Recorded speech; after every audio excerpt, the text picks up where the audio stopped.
हजस TV देख रहे सारे दर्शकों का मैं हिमानी अज की खबर में तुहाडा सारिਆਂ ਦਾ स्वागत करदी हां।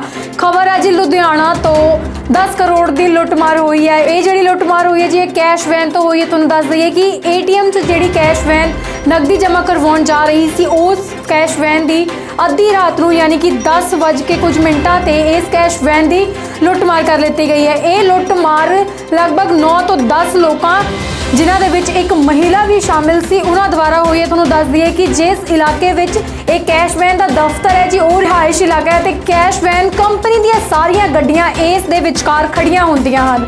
रात को कैश वैन भरिया जांदा सी ते कैश वैन सवेरे सवेरे आपणों अपने ठिकाणिਆਂ ते रवाना हो जाता सी। प्राप्त जानकारी अनुसार लुधियाना के राजपुर नगर च ATM च कैश जमा करवाउण वाली कंपनी की वैन करोड़ों रुपया की लुट मार की सूचना सामने आई है।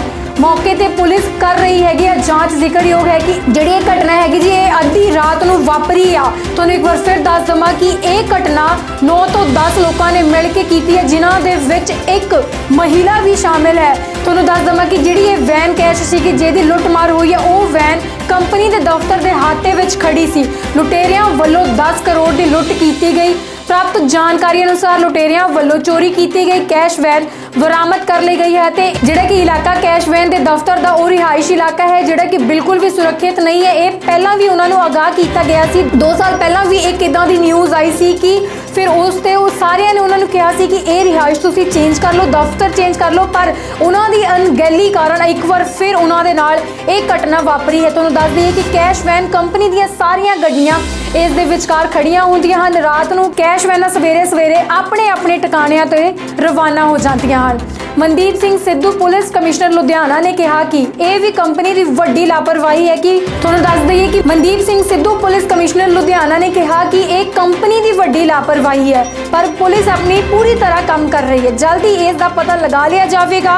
हालांकि ये नकाबपोश लुटेरिया ने मुलाजमां नूं डरा दिता सी। इस दी खास गल एक ये भी है कि इन्हां सारियां लुटेरियां दे विचों एक औरत भी शामिल सी। उन्हां कोल तेजधार हथियार भी सन। लुट करन लई आए नकाबपोश लुटेरियां की गिणती 9 तो 10 सी।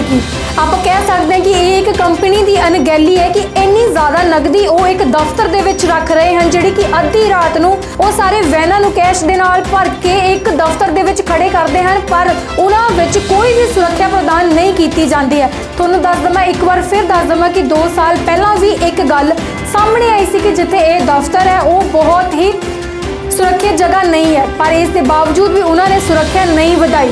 नकाबपोश लुटेरे 2 तो 3 घंटे अंदर दफ्तर के वड़े रहे और फिर रकम लेके फरार हो गए। पुलिस ने आस-पास के घरों के CCTV भी स्कैन किए और उन्होंने इस गल का पता लगा कि वो जिहड़े 9 तो 10 नौजवान से जिन्हां विच एक महिला भी शामिल सी वो घट्टो घट्ट 2 तो 3 घंटे दफ्तर विच रहे थे। पुलिस हुण भी इस जांच विच जारी है कि ये किसी की मिली भगत है या नहीं। इस कंपनी के प्रबंधक सारे कर्मचारियों तो पुछ गिछ विच लगातार लगी हुई है।